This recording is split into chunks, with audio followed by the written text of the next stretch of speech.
দিল্লীত অসম কেবিনেটৰ গুৰুত্বপূৰ্ণ সিদ্ধান্ত অসমৰ 4 জিলাৰ সাময়িক বিলুপ্তিকৰণ বিলুপ্ত হ'ল বিশ্বনাথ হোজাই তামুলপুৰ আৰু বজালি জিলা ৰাজ্যৰ জিলাৰ সংখ্যা 35ৰ পৰা 31লৈ হ্ৰাস সমষ্টি পুনৰ নিৰ্ধাৰণৰ পূৰ্বে কঠোৰ সিদ্ধান্ত চৰকাৰৰ জাতি মাটি ভেটি ৰক্ষাৰ স্বাৰ্থত এই সিদ্ধান্ত দিল্লীত সম্পন্ন হ'ল অসম কেবিনেটৰ গুৰুত্বপূৰ্ণ বৈঠক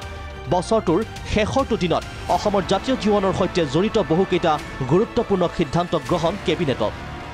সমষ্টি পুনৰ নিৰ্ধাৰণৰ পূৰ্বে ৰাজ্যৰ 4খনকৈ জিলা বিলুপ্তিকৰণৰ সিদ্ধান্ত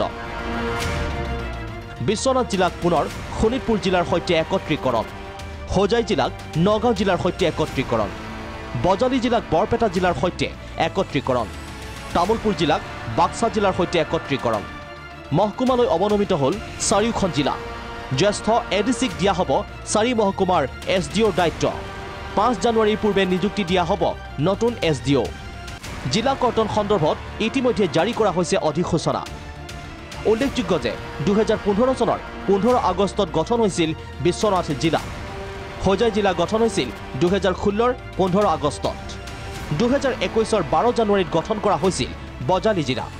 2022ৰ 23 জানুৱাৰীত গঠন হৈছিল তামুলপুৰ জিলা বৈঠকৰ অন্তত মুখ্যমন্ত্ৰী ডক্টৰ হিমন্ত বিশ্ব শৰ্মাৰ সংবাদমেল সম্বোধন এই সিদ্ধান্তক সাময়িক আখ্যা মুখ্যমন্ত্ৰীৰ এই সিদ্ধান্তৰ বাবে অসমবাসীৰ ওচৰত দুখ প্ৰকাশ মুখ্যমন্ত্ৰীৰ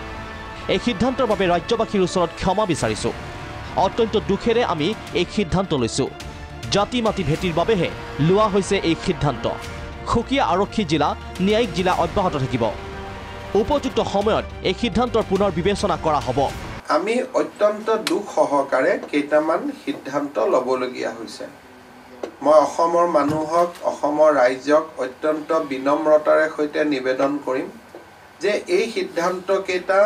আমি কিন্তু ব্যক্তিগত লাভালাভ বা দলীয় লাভালাভৰ কাৰণে লোৱা নাই এইটো অত্যন্ত এৰাব নোৱাৰা কামৰ কাৰণেহে এই সিদ্ধান্ত কেইটা আমি বছৰৰ শেষৰ দিনটোত ল'বলগীয়া হৈছে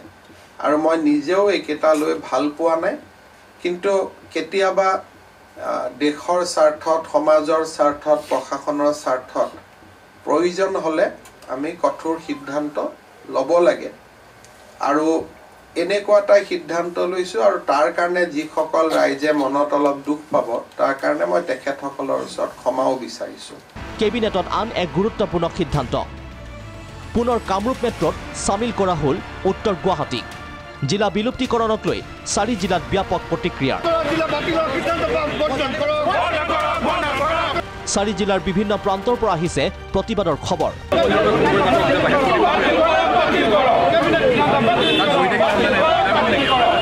বিশ্বনাথ আছুৰ আন্দোলন ঘোষণা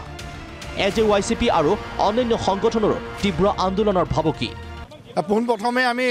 এই যি প্ৰক্ৰিয়া এই কেবিনেটৰ সিদ্ধান্ত এই সিদ্ধান্তক আমি তীব্ৰ ভাষাৰে গৰিহণা দিছোঁ আৰু কোনো কাৰণতে বিশ্বনাথ জিলা মানে আমাৰ বাতিল কৰা আমি কেতিয়াও মানি নলওঁ কাৰণ ৰাইজৰ আৰু সংগঠনৰ সেইখনৰ যিখিনি ত্যাগ আছিলে সেই ত্যাগ স্বীকাৰ কৰাৰ এই চৰকাৰখনৰ দায়িত্ব আছিলে কিন্তু চৰকাৰে কি কৰিলে যে আমাৰ জিলাখন ললিপপ হিচাপে দিলে আকৌ মন গ'ল কাঢ়ি লৈ গুচি গ'ল